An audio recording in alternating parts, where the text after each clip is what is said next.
This is the HSS Interactive Network.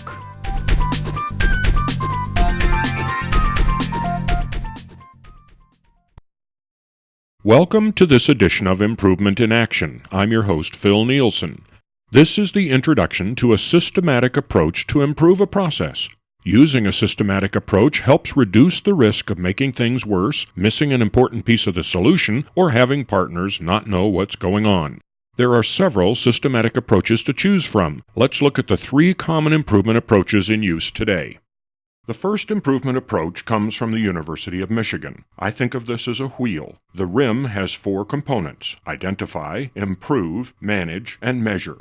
Just like a wheel, as the rim turns clockwise, each section leads to the next. Starting at the top, you must first identify the problem. After you know what the problem is, you figure a way to improve the process, that is, to fix the problem. After you change something, you must manage things so they stay changed. That's the manage step. Finally, to see if the improvement worked, you measure the results.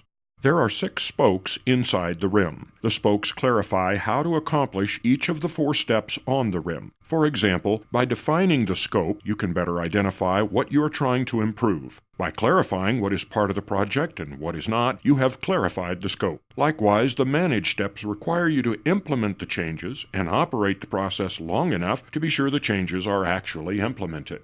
The second improvement approach is often associated with lean thinking. It was developed in the 1930s by quality gurus Deming and Schuhart. The approach is called PDCA: Plan, Do, Check, and Act. PDCA is often represented as a wheel also. It is less complicated than the Michigan approach, but also less descriptive. The plan step is the same as the Michigan identify step. The do step and Michigan's improve step cover the same issues. Check is similar to managing. And finally, act closes the loop just as measure does in the Michigan approach. PDCA does not have spokes, so it takes a little more explanation to understand and apply PDCA. Everything is covered, but the words are not immediately clear. HSS uses a third improvement approach known as Dematic. The Motorola Corporation developed Dematic as part of their quality efforts in the 1970s. The Dematic improvement cycle is the most descriptive of the 3 we will look at in this session. It uses a flow chart to describe the approach rather than a wheel. The 6 phases of the Dematic improvement cycle include define, which includes describing the problem, all customer expectations, and the project goals. The first session of this series will explore define in detail. Measure incorporates key performance values of the current process. Measure requires counting, timing, and sometimes applying a tape measure in order to understand what the process is producing now. Attend the second session in this series to learn more about measure.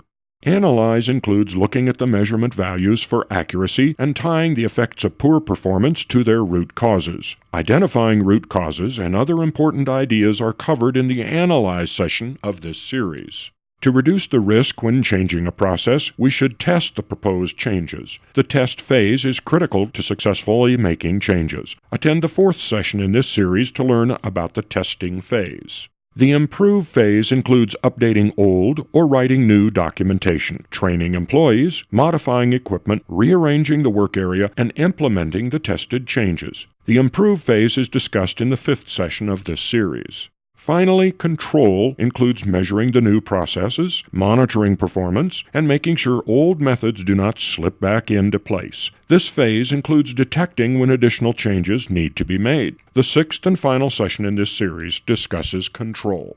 Before we go, please take a moment and share your experiences with me. If you are an HSS leader, click on the Dematic Improvement Cycle Overview line in the Team Discussion section of the Performance Improvement landing page to post your comments. Or you can send me an email message at the address on the screen. Well, that's it for this edition of Improvement in Action. Thanks for joining me, and goodbye until next time.